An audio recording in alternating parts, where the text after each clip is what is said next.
भक्तांनो, श्रीपाद श्रीवल्लभ हे केवळ संत नव्हते. ते भक्तांची परीक्षा का घेत होते, ते मौन का पाळत होते आणि काही वेळा कठोर वागूनही शेवटी कृपा का करत होते. आजचा हा अध्याय शेवटपर्यंत ऐका, कारण शेवटी सांगितलेला एक प्रसंग तुमची भक्तीची दिशा बदलून टाकेल. तर माऊलीनो, पाहूयात आपण श्रीपाद श्रीवल्लभ चरित्रामृत या ग्रंथातील अध्याय 10. अध्याय 10 आहे नरसिंह मूर्तींचे वर्णन. शुभमस्तू निर्विघ्नमस्तू. तिरुमलदासांचा निरोप घेऊन मी कुरवपूरकडे निघालो. चालता चालता श्रीपादांच्या आठवणींनी रोमांच येत होते. दुपारची वेळ होती. पुष्कळ चालल्यामुळे थकलो होतो. भूक सुद्धा लागली होती. जवळपास कुठे ब्राह्मणांची वस्ती दिसली तर काहीतरी खाद्य विचारावे अशा विचारात होतो. दूरवर एक औदुंबराचे झाड दिसले. त्याखाली कोणीतरी बसले होते. मी सुद्धा थोडी विश्रांती घ्यावी म्हणून तिकडे गेलो. आणखी थोडे जवळ गेल्यावर मला त्या गृहस्थाच्या गळ्यातील जानवे दिसले. मी जसा त्याच्याकडे गेलो तसे त्याने आदराने मला जवळ बोलावून बसायला सांगितले. त्याचे डोळे करुणाभरीत होते. त्याच्याजवळ एक कमंडलू ठेवलेला होता. त्याच्याजवळ एक तांब्याचे भांडे होते. तो श्रीपाद श्रीवल्लभ नामाचा जप करीत होता. मी त्याच्याजवळ जाऊन बसल्यानंतर विचारले, स्वामी, तुम्ही श्रीपादांच्या दिव्य चरणांचे आश्रित आहात काय? तुम्ही त्या महापुण्यात्म्याला पाहिले आहे काय? माझे कुतूहल पाहून तो म्हणाला, स्वामी, सुभय शास्त्री असे माझे नाव असून मी वैश्य कुळात जन्मलो आहे. मी लहान असतानाच माझे माता पिता निवर्तले. मी फार धनवान होतो. आसपासच्या प्रांतात फिरून मी व्यापार करीत होतो. काही वेळा मी कांचीपूरला सुद्धा जात होतो. तेथे चिंतामणी नावाच्या एका गणिकेबरोबर माझी ओळख झाली. मी मनाला येईल तसा खर्च करीत होतो. मलेया देशाच्या पल्याड गावाचा बिल्वमंगल नावाचा एक ब्राह्मण सुद्धा कांचीपूरला व्यापारासाठी येत होता. अरब देशाच्या व्यापाऱ्यांना सुगंधी द्रव्ये विकून त्यांच्याकडून रत्ने खरेदी करून तो आपल्या भागात विकत असे. काही वेळा आम्ही दोघे मिळून व्यापार करीत होतो. मी माझ्याकडील वस्तू राजे महाराजांना विकत होतो. दुर्दैवाने आम्ही दोघेही गणिकांच्या नादी लागून कंगाल झालो. अरबी लोकांबरोबर आम्ही केलेला व्यापार सुरुवातीला चांगला फायद्यात चालला होता. सुरुवातीला चांगल्या मौल्यवान वस्तू आम्हाला देणाऱ्या अरबांनी एकदा आम्हाला फसवून मूल्यहीन वस्तू दिल्या. या व्यापारात आम्हाला फार मोठे नुकसान झाले आणि आम्ही आमचे सर्वस्व गमावले. आमचे घरदार सुद्धा आम्हाला विकावे लागले. या सर्वांचा परिणाम माझ्या पत्नीच्या मनावर झाला आणि काही दिवसातच ती मरण पावली. मला एक बुद्धिहीन मुलगा होता. तो सुद्धा अचानकपणे एक अकालीच मरण पावला. पवित्र तीर्थक्षेत्रांमध्ये श्रेष्ठ समजल्या जाणाऱ्या पिटिकापूर गावात मी राहत होतो. जेव्हा माझी परिस्थिती चांगली होती तेव्हा पैशाच्या गर्वामध्ये देव ब्राह्मणांची निंदा करीत होतो. बाकी उदारीची वसुली करताना मी निष्ठुरपणे वागत असे. श्रीपादांचे पिता अप्पलराज शर्मा यांच्या घरी त्यांचे नातेवाईक जे ऐनविल्ली गावाचे श्रेष्ठी होते ते आले होते. त्यांच्या जेवणा खाण्याची व्यवस्था करण्यासाठी अप्पलराज शर्माकडे पैसे नव्हते. व्यंकटप्पा श्रेष्ठींकडे मागितले तर त्यांना हवे तेवढे पैसे मिळाले असते, परंतु अप्पलराज शर्मांना दान घेणे पसंत नव्हते. त्यामुळे नाईलाजाने त्यांनी माझ्या दुकानातून एक वराह किमतीच्या वस्तू उधारीने घेतल्या. आलेले पाहुणे परत जाऊन बरेच दिवस झाले तरी त्यांनी उधारी चुकती केली नव्हती. उधारीचे पैसे देण्याबद्दल मी त्यांना विचारले असता त्यांनी सांगितले की सध्या माझ्याकडे फुटकी कवडी सुद्धा नाही. माझ्याकडे पैसे आल्याबरोबर मी तुम्हाला लगेच देईन. दिवसामागून दिवस, महिने आणि वर्षे सुद्धा गेली, पण उधारीचे पैसे देणे त्यांना जमले नाही. मी त्या पैशावर चक्रवाढ दराने व्याज आकारणी करून आणि त्याचबरोबर हिशेबामध्ये घोटाळा करून ती रक्कम 10 वराह झाली असे सांगितले. इतके पैसे द्यायचे तर अप्पलराज शर्माला आपले घर विकावे लागले असते. त्यावेळच्या त्या घराच्या किमतीप्रमाणे मी त्यांना 1-2 वराह दिले असते तर ते घर माझे झाले असते. ही गोष्ट मी सतत सर्वांसमोर सांगत होतो. अप्पलराज शर्माला बेघर करणे हाच त्यामागचा माझा उद्देश होता. हा माझा दृष्ट उद्देश समजल्यामुळे व्यंकटप्पा शास्त्री एक दिवस रागाने मला म्हणाले, अरे दुरात्म्या, श्रीमंतीच्या गर्वाने आणि धनाच्या अतिलोभाने तू मनाला येईल तसे बोलतो आहेस. माझ्या कुलपुरोहिताचा अपमान करणे हे माझाच अपमान केल्यासारखे आहे. तुझे हे असले वागणे सुधार. तसे केले नाही तर तुला फार मोठे नुकसान सोसावे लागेल. अग्निहोत्रांपेक्षाही पवित्र अप्पलराज शर्माला तू असा त्रास दिलास तर रवरव नरकात जाशील. त्या दिवशी श्रीपाद व्यंकटप्पया श्रेष्ठींच्या घराजवळ होते. श्रेष्ठींना आणखी चिडवत मी म्हणालो, अप्पलराज शर्माला माझी बाकी द्यायला होत नसेल तर त्यांनी आपल्या मुलांपैकी कोणातरी एकाला माझ्या दुकानात कामाला पाठवायला सांगा किंवा त्यालाच दुकानात काम करायला सांगा. एक मुलगा आंधळा तर दुसरा लंगडा आणि तिसरा मुलगा श्रीपाद 3 वर्षाचे बालक. असे असताना माझी बाकी कशी फेडणार, असे खोचक उद्गार मी काढले. माझ्या बोलण्यामुळे श्रेष्ठींना फार दुःख झाले. त्यांच्या डोळ्यातून अश्रुधारा वाहायला लागल्या. श्रीपादांनी आपल्या लहानग्या हाताने त्यांचे डोळे पुसले. श्रीपाद म्हणाले, आजोबा, मी असताना तुम्ही कशाला चिंता करता? हिरण्यकश्यपाला सुद्धा मी मारले. सुबैयाचे पैसे देणे हे मला काय मोठे अवघड काम आहे?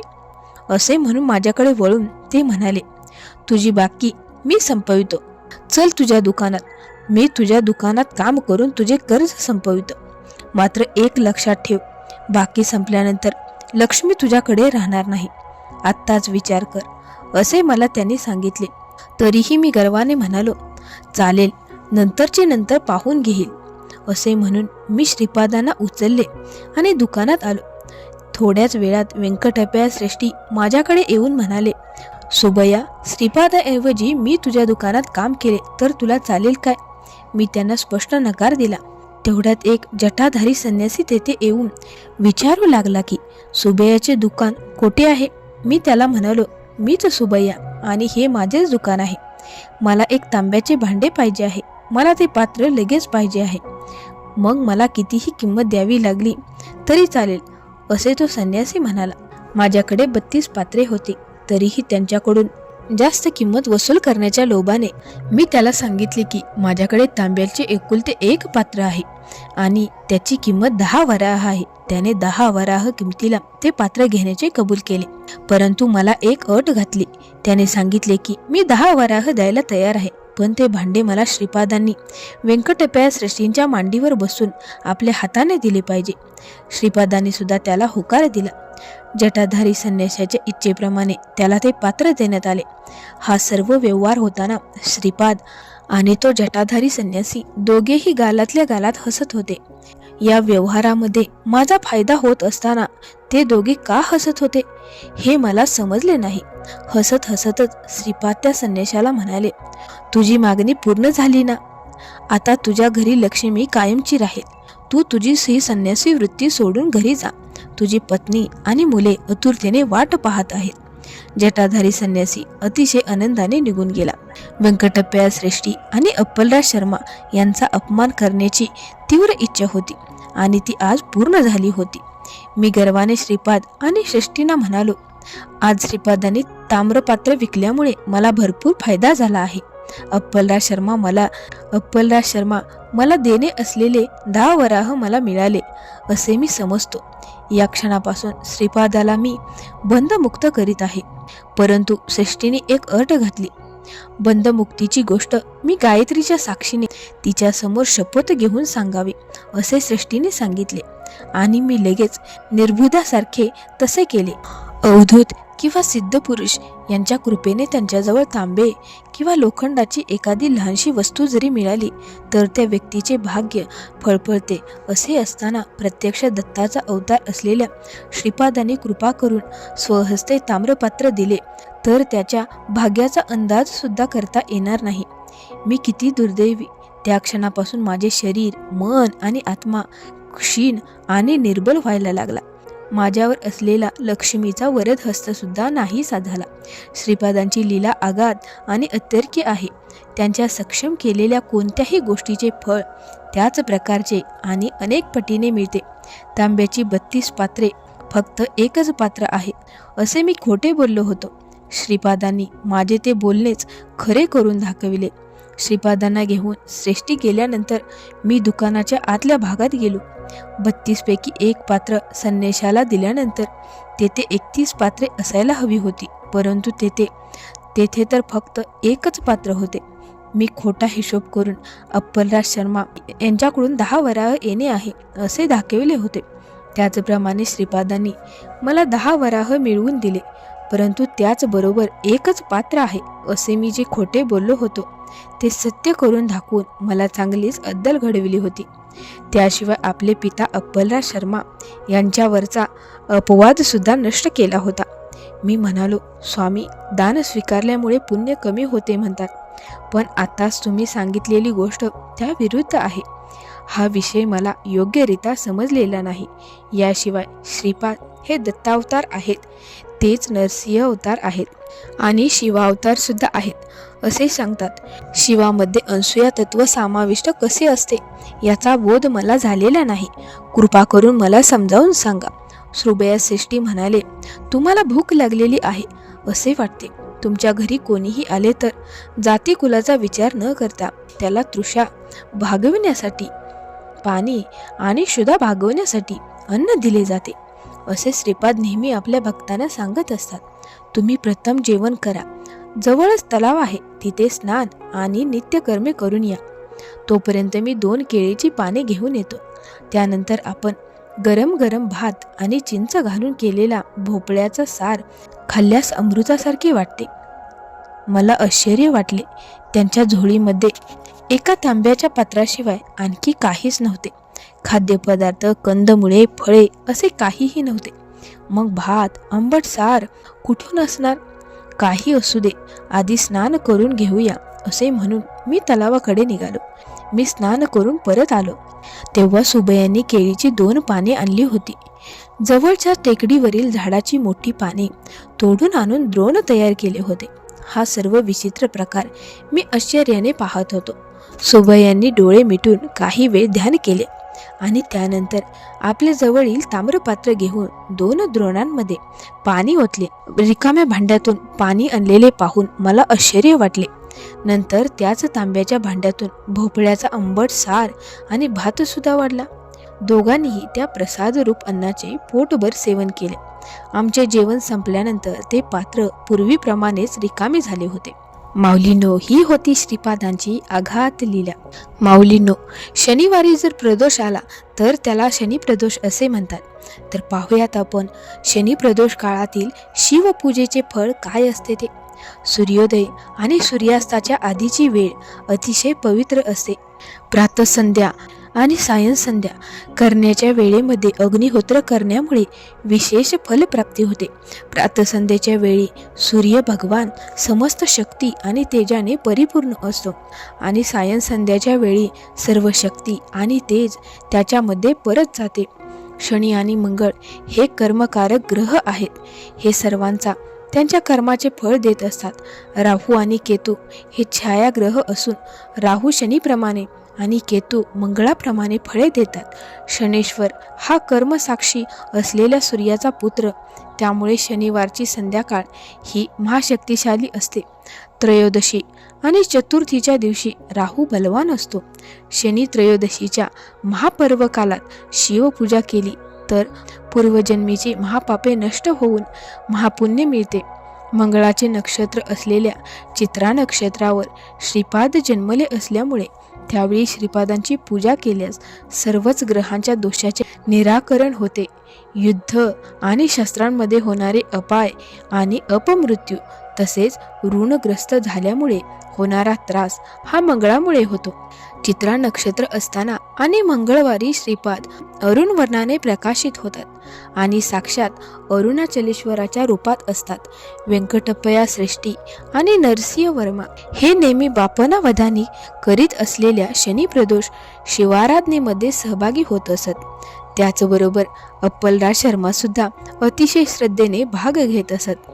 अखंड लक्ष्मी सौभाग्यवती सुमती नेहमी शिवस्वरूपात अंतर्लीन झालेल्या अनसूया महातत्वाचे ध्यान करीत असत.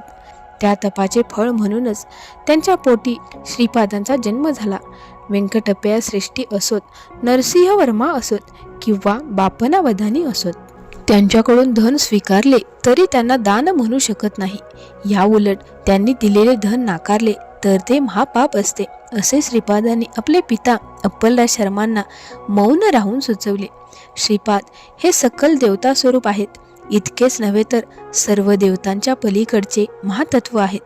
त्यांच्या दर्शन, स्पर्श यांचा लाभ झाला किंवा त्यांच्याबरोबर बोलण्याची संधी मिळाली तर जीवन धन्य होते. श्रीपादांनी विचित्र पद्धतीने आपल्या पित्याला ऋणमुक्त केले. ही वार्ता पिटिकापुरात वाऱ्यासारखी पसरली. श्रीपाद हे तर फक्त 3 वर्षाचे बालक होते. आपल्या लहानशा मुलामुळे आपण कर्जमुक्त झालो हे समजून अप्पलराज शर्मा यांच्या डोळ्यातून प्रेमाने अश्रू ओघळू लागले.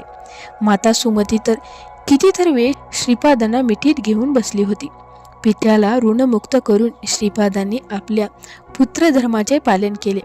व्यंकटप्पया श्रेष्ठी, नरसिंह वर्मा आणि बापनाचार्य बापनावदानी हे अप्पलराज शर्माच्या घरी जात होते. अप्पलराज शर्मा ऋणमुक्त झाले आहेत हे सांगण्यासाठी मला त्यांनी आपल्याबरोबर बोलावून नेले आणि त्यांच्याबरोबर गेलो आणि अप्पलराज शर्मांना सांगितले की ते आता ऋणमुक्त झाले आहेत. परंतु त्यांनी ती गोष्ट मान्य केली नाही.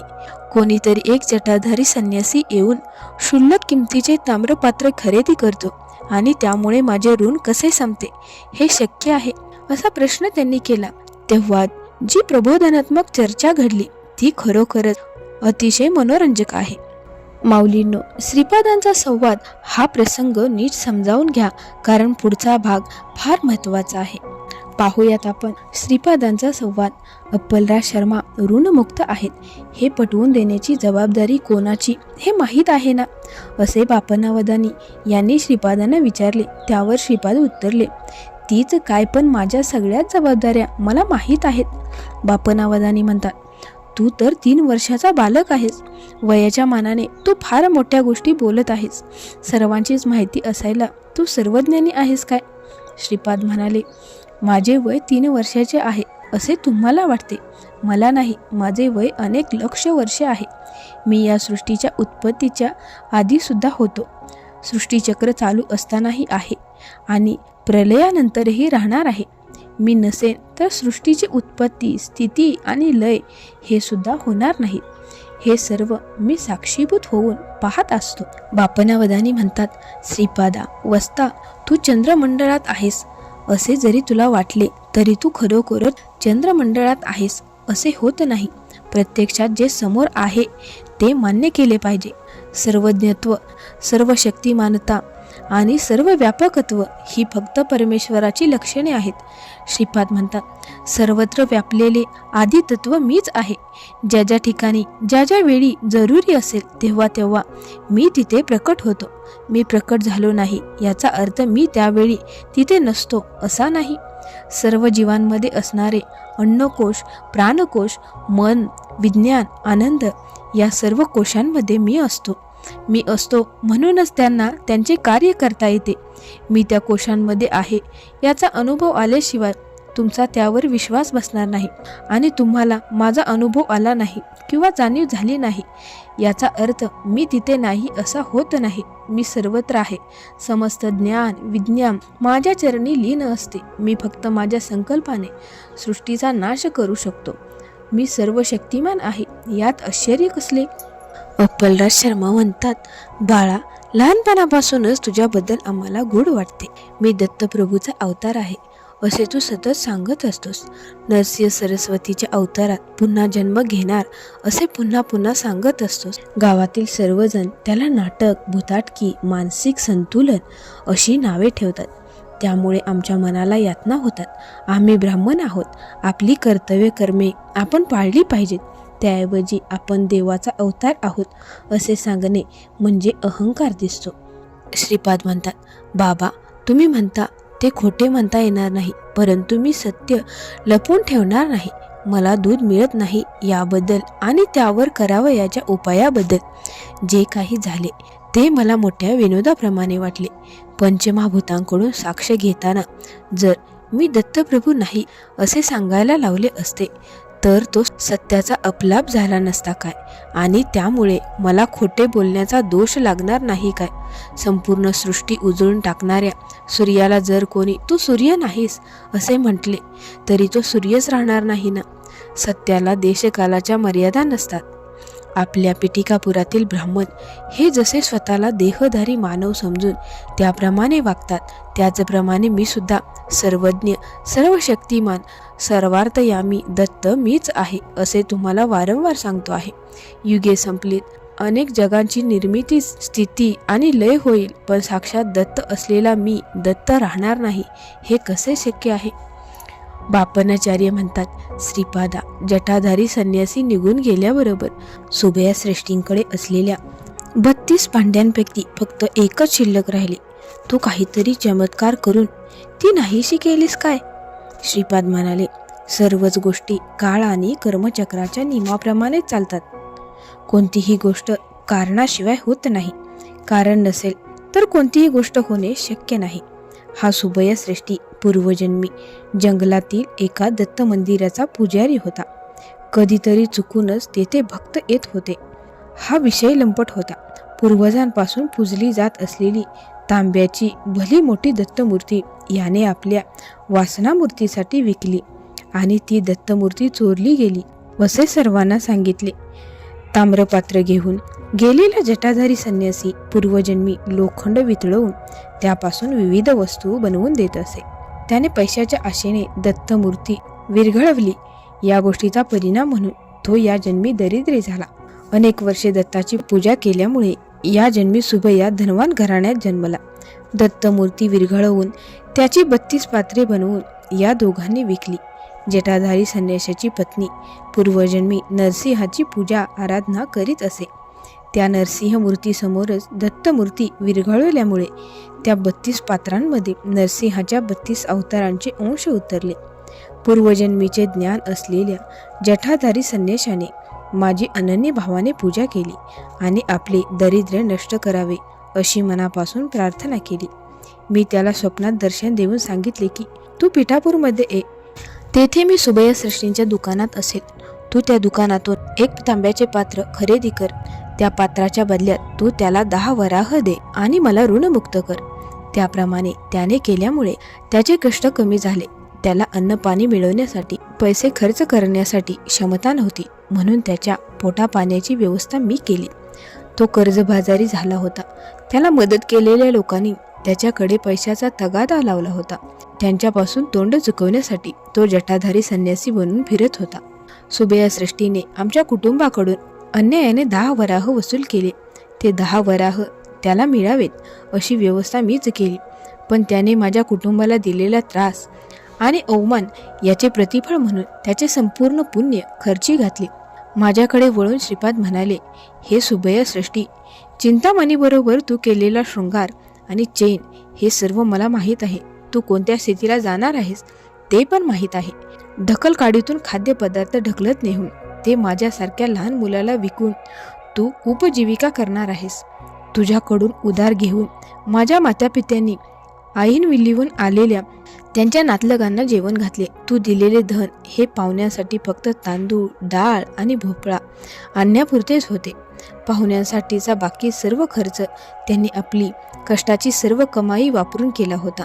मी तुला आता एक वर देतो. जेव्हा तुझ्यावर अन्न पाण्याविना जगण्याची परिस्थिती येईल तेव्हा तुझ्याकडे उरलेल्या एकुलत्या एक ताम्रपात्रामधून तुला फक्त पाणी, भात आणि भोपळ्याचा आंबट सार मिळत राहील.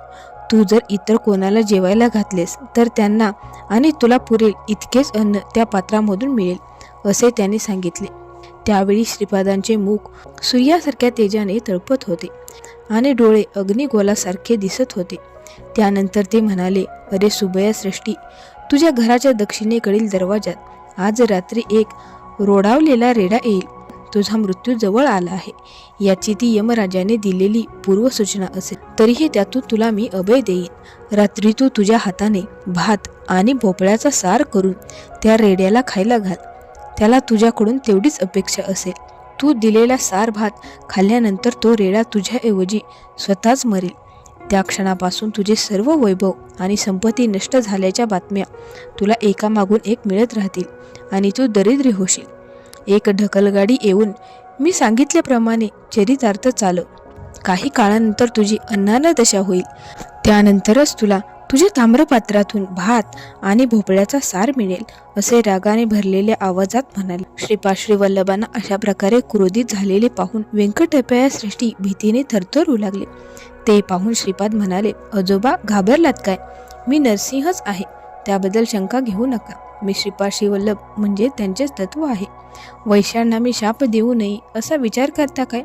वासविमातेने आपल्या कुलातील वैश्यांना अतिसौंदर्यवान न होण्याचा शाप दिला, त्याप्रमाणे वैश्यांना निर्दय होण्याचा शाप मी देऊ नये असे वाटते ना? तुम्हाला अशा प्रकारे घाबरण्याची काही जरुरी नाही. देवाला जसे जाती आणि कुल नसते तसेच भक्ताला सुद्धा जाती आणि कुल नसते. आर्यवंशाबरोबरचा माझा ऋणानुबंध फार पूर्वीपासून आहे. बापनावदानी हे मागील युगात लाभात ऋषी होते. तुम्हाला मी वर दिलं आहे. वैश्याचे लाभात गोत्र नष्ट झाले तरीही बापनावदानींच्या वंशावर कलियुगाच्या अंतापर्यंत माझा वरदहस्त राहील. तुम्हाला मी देणार असलेली झोळी वेगळीच आहे. त्यामध्ये मी दत्त मिठाई भरलेली आहे. कितीही वाटली तरी संपणार नाही आणि कोणाला दिसणारही नाही. यापूर्वीच्या सर्व 32 अवतारांची लक्षणे माझ्यामध्ये आहेत. नरसिंह सरस्वती हा 33वा अवतार असेल. तुमचा 33वा अंशच असताना, बापनावदानींची 33वी पिढी सुरू असताना, वस्तवाई नरसिंह वर्माला 33वे वर्ष चालू असताना माझ्या जन्मस्थानी म्हणजे बापनाचार्याच्या घरी माझ्या पादुकांची प्रतिष्ठापना होईल. वस्तवाईंना, मल्लादी कुटुंबियांना आणि व्यंकटप्पया श्रेष्ठींना हे माझे वरदान आहे. तुमच्या वंशातील कोणीही श्रीपाद श्रीवल्लभाची नवविधा भक्तीच्या कोणत्याही प्रकारे आराधना केली तर अदृश्यपणे त्यांचे रक्षण करेन. श्वानरूपातील 4ही वेद त्यांच्या रक्षणासाठी त्यांच्याजवळ राहतील. श्रेष्ठीने श्रीपादांना आपल्या छातीशी धरले. त्यांच्या डोळ्यातून आनंदाश्रुधारा वाहत होत्या. बापनावदानीच्या तोंडातून शब्दच फुटत नव्हता. तर हे स्वप्न आहे की वैष्णवी माया आहे असा प्रश्न मला पडला होता. अप्पलराज शर्मा आश्चर्यचकित होऊन मूक झाले होते. श्रीपादांचे दोघेही भाऊ आश्चर्याने भ्रमित झाले होते. हा आपला भाऊच आहे की दत्तप्रभू आहे? हा काय विचित्र प्रकार आहे, असे अनेक विचार त्यांच्या मनात येत होते.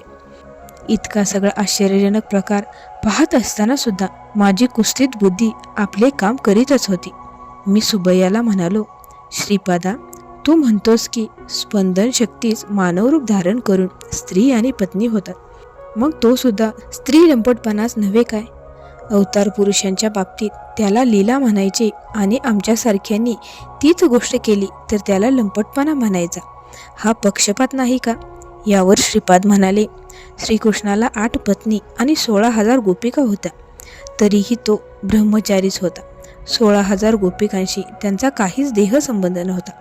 तो फक्त आत्मीयतेचा संबंध होता. जीवन कंठण्यासाठी आधार देणारा कृष्ण आणि तो आधार स्वीकारणाऱ्या त्या गोपिका, त्यांच्यामध्ये फक्त आश्रय देण्यापुरता आणि आश्रय घेण्यापुरता संबंध होता. त्याशिवाय त्यांच्यामध्ये तू म्हणतोस तसा काहीच संबंध नव्हता. देवेंद्राला मानवरूप घेण्याचा शाप दिला तेव्हा त्याची पत्नी शचीदेवी द्रौपदी होऊन अग्निकुंडातून प्रकट झाली. देवेंद्राने 5 वेगवेगळी रूपे घेऊन तो पांडवांच्या रूपात जन्मला. द्रौपदीने जरी 5ही पांडवांची सेवा केली तरी पूर्णरूपी पत्नी या नावाने तिचा फक्त अर्जुनाशी संबंध होता, कारण अर्जुनानेच तिला स्वयंवरात जिंकले होते. धर्म आणि धर्माचे सूक्ष्म भेद यामध्ये काही वेळा अन्य परिस्थितीमुळे फरक पडतो. कुंती आपल्या शब्दावर दृढ असायची. एकदा एखादी गोष्ट तिने उघडपणे बोलली की त्यामध्ये कधीही बदल करीत नसे आणि द्रौपदीने तिची आज्ञा पूर्णपणे पाळली असती तरी तिने फक्त अर्जुनाशीच पत्नीप्रमाणे वागणूक ठेवली होती, कारण अर्जुनानेच मस्तभेद करून स्वयंवराचा पण जिंकलेला होता. लक्ष्मीचे रूप, द्रौपदीची प्रसन्नता, भूमीची क्षमाशीलता इत्यादी गुण पत्नीमध्ये असतील तर संसार सुखाचा होतो. कौरव पांडवांमध्ये युद्ध होणारच हे सहदेवाने ओळखले होते, पण मध्यंतरीच्या काळात अनेक दुःखदायक घटना होणार होत्या हे सर्व माहीत असल्यामुळे तो सतत तणावाखाली राहून कोपिष्ट झाला होता. सहदेवाबरोबर वागताना द्रौपदी फारच सहनशीलता दाखवीत असे. भीम फार बलाढ्य होता आणि त्याला त्याची ताकद टिकवण्यासाठी प्रचंड आहार घ्यावा लागत होता. अचाट कामे करणाऱ्या भीमाला भरपूर आहार मिळेल याची काळजी द्रौपदी घेत होती. धर्मराज पांडवांमधला सर्वात मोठा.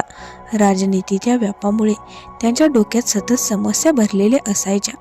म्हणून द्रौपदी त्यांच्या समस्येबद्दल त्यांच्याबरोबर सलामसलत करायची. नकुल अतिशय चपळ व तलवारबाजीमध्ये निपुण होता. त्याचा चपळपणा वाढावा असा आहार त्याला द्रौपदी देत असे. माता आणि बालक यांचे नाते असल्याप्रमाणे द्रौपदी त्याला सांभाळत होती. फक्त अर्जुनालाच ती रंभेप्रमाणे शय्यासुख देत असे. पाचही भावांमधील फक्त अर्जुनालाच शय्यासुख देत असल्यामुळे द्रौपदीच्या हातून कधीही धर्मभंग झाला नाही. सुबयश्रेष्ठी, एक लक्षात ठेव की चिंतामणी ही फक्त तुझ्याबरोबरच न राहता बिल्वमंगलासारख्या अनेकांशी तिचे संबंध होते. तू गुंटूरच्या मंगळगिरी येथील पानखाल स्वामींचे दर्शन घेतल्यानंतर चिंतामणी आणि बिल्वमंगल यांना बोलावून घेऊन पिटिकापूरला ये. तेव्हा तुला मी धर्म अधर्म याबद्दल सविस्तर उपदेश करीन. नरसिंहवर्मांनी श्रीपादाला मांडीवर घेतले. श्रीपाद त्यांना म्हणाले, आजोबा, उद्या आम्ही दोघे आमची जमीन पाहायला जाऊया. तुझ्या पदस्पर्शाने मी केव्हा पावन होणार असे मी भूमाता मला अर्थपणे फार दिवसापासून विचारित आहे. दुर्बलाचा त्राता हे बिरुद मला पाळायचे आहे. नरसिंहवर्मा म्हणाले, वस्ता श्रीपादा, माझी एक लहानशी विनंती आहे. पिटिकापूर जवळच आमची थोडी जमीन आहे. ती जमीन कसण्यासाठी दिली आहे. नाममात्र वार्षिक खंडाची रक्कम आकारून ती जमीन खेडूतांना कसायला द्यावी आणि ते सर्व व्यवहार पाहण्यासाठी तुला कर्णिकपद द्यावे असा माझा विचार आहे. सध्या आम्ही ऐनविल्ली गावचे पटवारीपद सांभाळतोच आहे ना. त्यावर मंदस्मित करून श्रीपाद म्हणाले, आजोबा, तुम्ही तुमच्या जमीनदारीबद्दल बोलत आहात. माझ्या जमीनदारीबद्दल तुम्ही विचार करताना दिसत नाही, म्हणून तुमचा प्रस्ताव मला संमत नाही. आधी बाबा कर्णिक होऊ देत, त्यानंतर तुम्ही मला सांगा की श्रीपादा, आता तू पण कर्णिक हो. त्यानंतर लोक मला घंटीकोट श्रीपाद श्री वल्लभ राजशर्मा म्हणून ओळखतील. परंतु हे मला मान्य नाही. माझे कर्णिकपद हे विश्वव्यापी आहे आणि त्याचा हिशेब मला ठेवायचा आहे. दररोज कोट्यावधी पुण्यराशी खर्च होतात. विश्वकुंडली चालवण्यासाठी माझा अवतार आहे. मानवाला ज्याप्रमाणे कुंडलिनी असते त्याचप्रमाणे गाव, शहर, तीर्थक्षेत्र यांना सुद्धा कुंडलिनी आहे. हे रहस्य फक्त ज्यांनी सांद्रसिंधू ग्रंथाचा अभ्यास केलेला आहे त्यांनाच समजते. पिटिकापूरची कुंडलिनी हलवून जागी करण्याचे कार्य बापनावदानी, व्यंकटप्पया श्रेष्ठी आणि वस्तवाय यांची 33वी पिढी करणार आहे. पण त्याला अजूनही वेळ आहे. दैवाने तुम्हाला दिलेल्या महापुण्य मिळवण्याच्या संधीचा तुम्ही सदुपयोग करून घ्या असे श्रीपादांनी सांगितले. वयाच्या 16व्या वर्षापर्यंतच पिटिकापुरात राहणार आणि त्यानंतर अनेक ठिकाणी भ्रमण करणार असे श्रीपादांनी आधीच सांगितले होते. त्याचा विचार करून श्रीपादांना कायमचे पिटिकापुरात बांधून ठेवण्यासाठी श्रीपादांना कर्णिकपद देण्याचा विचार नरसिंहवर्मांनी केला होता. परंतु श्रीपादांनी ते ओळखले आणि चातुर्याने त्यातून ते बाहेर आले. माऊलींनो, अनेक भक्त इथेच चूक करतात, पण श्रीपाद स्वामींचा खरा अर्थ वेगळाच आहे. पाहूयात आपण श्रीपादांचे वैभव. सुबयश्रेष्ठी म्हणाले, माझ्या मनात गोंधळ उडाला होता. आपण स्वतःच श्रीकृष्ण आहे असे श्रीपादांनी सांगितले. त्यावर मी त्यांना विचारले, श्रीपादा, तुम्ही स्वतःच कृष्ण आहे असे तुम्ही सांगितले. तसे असेल तर मग या अवतारात सुद्धा तुम्हाला 8 पत्नी 16,000 गोपिका आहेत काय? त्यावर हसत श्रीपाद म्हणाले, अष्टविधा प्रकृती म्हणजेच माझ्या 8 भार्या आहेत. माझा अवतार षोडश काला परिपूर्ण आहे. प्रत्येक कलेमधून एक याप्रमाणे 16 स्पंदने माझ्या स्थूल शरीरात निर्माण होतात. तेथून ती मनाच्या सूक्ष्म देहामध्ये जाताना 10 पट म्हणजे 108 झालेली असतात. मनाच्या सूक्ष्म देहामध्ये 10 पट होऊन म्हणजे 1600 होऊन ती तेथून आत्मरूपी सूक्ष्म देहात जातात आणि तेथे पुन्हा 10 पट म्हणजे 16,000 होऊन ती स्पंदने सृष्टीमध्ये सर्वत्र पसरतात. प्रतिक्षण सृष्टीत पसरणारी ही 16,000 स्पंदने म्हणजेच गोपिका. मी कृष्णावतारामध्ये असताना मानव रूपात असलेल्या गोपिका आता निराकार होऊन स्पंदन रूपात प्रकट होतात. माझ्यामध्ये असणाऱ्या विविध देवता स्वरूपांची आराधना करण्यात काही चूक नाही. त्यांची आराधना म्हणजे माझीच आराधना असते. माझ्यामधील शिवस्वरूप, ब्रह्मस्वरूप किंवा विष्णू रूपाची सुद्धा आराधना करू शकता. त्याचप्रमाणे माझ्यामधील विविध देवतांच्या रूपात सुद्धा अनेक पद्धतींपैकी तुम्हाला अनुकूल अशा पद्धतीने आराधना करू शकता. त्याचा काल, कर्म आणि कारणाप्रमाणे अनुकूल परिणाम होतो, असे श्रीपादांनी सांगितले. त्या रात्री नरसिंह शर्मांना स्वप्न पडले. त्या स्वप्नामध्ये नरसिंहांच्या 32 अवतारांनी त्यांना दर्शन दिले. त्या अवतारांची नावे अशी होती. पहिला होता कुंदपाद नरसिंहमूर्ती, दुसरा होता कोप नरसिंहमूर्ती, तिसरा होता दिव्य नरसिंहमूर्ती, चौथा होता ब्रह्मांड नरसिंहमूर्ती, पाचवा समुद्र नरसिंहमूर्ती, सहावा विश्वरूप नरसिंहमूर्ती, सातवा वीर नरसिंहमूर्ती, आठवा क्रूर नरसिंहमूर्ती, नववा बिभस्त नरसिंहमूर्ती, दहावा रौद्र नरसिंहमूर्ती, 11वा धूम्र नरसिंहमूर्ती, 12वा वनी नरसिंहमूर्ती, 13वा व्याघ्र नरसिंहमूर्ती, 14वा बिडाल नरसिंहमूर्ती, 15वा भीम नरसिंहमूर्ती, 16वा पाताळ नरसिंहमूर्ती, 17वा आकाश नरसिंहमूर्ती, 18वा वक्र नरसिंहमूर्ती, 19वा चक्र नरसिंहमूर्ती, 20वा शंख नरसिंहमूर्ती, 21वा सत्व नरसिंहमूर्ती, 22वा अद्भुत नरसिंहमूर्ती, 23वा होता वेग नरसिंहमूर्ती, 24वा विचारणा नरसिंहमूर्ती, 25वा योगानंद नरसिंहमूर्ती, 26वा लक्ष्मी नरसिंहमूर्ती, 27वा भद्र नरसिंहमूर्ती, 28वा राज नरसिंहमूर्ती, 29वा वल्लभ नरसिंहमूर्ती, 30वा श्रीपाद श्रीवल्लभ नरसिंहमूर्ती, 31वा नरसिंह सरस्वती नरसिंहमूर्ती, 32वा स्वामी समर्थ नरसिंहमूर्ती. यामधील 30वा अवतार श्रीपाद श्रीवल्लभ, 31वा अवतार नरसिंह सरस्वती आणि 32वा अवतार स्वामी समर्थ अक्कलकोट यांचा आहे. पाहूयात आपण श्रीनिवासाचा वृत्तांत. सोबया श्रेष्ठी म्हणाले, उद्याचा दिवस परमपवित्र आहे. उद्या सोमवार, द्वादशी तिथी, श्रवण नक्षत्र आणि कन्या रास आहे. याच सिद्ध योगावर श्रीनिवास प्रकट झाले. त्यामुळे या दिवसाचे महात्म्य फार मोठे आहे. सोबया श्रेष्ठी शंकर भट्टाला म्हणाले, तुम्ही आजचा दिवस विश्रांती घ्या. संपूर्ण रात्र आपण श्रीपाद श्रीवल्लभांच्या दिव्य नामांचे संकीर्तन करूया. ज्योतिषशास्त्राप्रमाणे उद्याचा दिवस फार पवित्र आहे. उद्या श्रीपादांची एक अत्यंत आश्चर्यकारक लीला वर्णन करतो. चिंतामणी आणि बिल्वमंगलाला पिठिकापूरला कसे बोलावून आणले, त्यांना श्रीगुरूंनी अनुग्रह कसा दिला, त्याचप्रमाणे नरसिंहवर्माच्या भूमीमध्ये श्रीपादांनी कोणता चमत्कार केला, तेथे चित्राड नावाचे गाव कसे वसवले आणि ते कसे विख्यात झाले, अशा प्रकारच्या अनेक चित्रविचित्र घटना घडल्या, त्याविषयी माहिती सांगणार आहे. कल्कावतार हा श्रीपादांचा शेवटचा अवतार आहे. त्याआधी कोणत्या विचित्र घटना घडल्या हे सुद्धा सांगणार आहे, असे सांगून एका झोपडीत मला बोलावून नेले. आतमध्ये 2 चटया अंतरलेल्या होत्या आणि 4 कुत्रे त्या झोपडीचे संरक्षण करीत होते. तर पाहूयात माऊलीनं आपण श्रीपाद स्मरणाचे फळ काय असते ते. श्रीपादांच्या लीला कल्पनातीत आणि रोमांचक आहेत. श्रीपादांच्या फक्त स्मरणानेच अनेक जन्माचे पाप जळून राख होते. भक्तांनो, श्रीपाद वल्लभ कधीही भक्तांना सोडत नाही.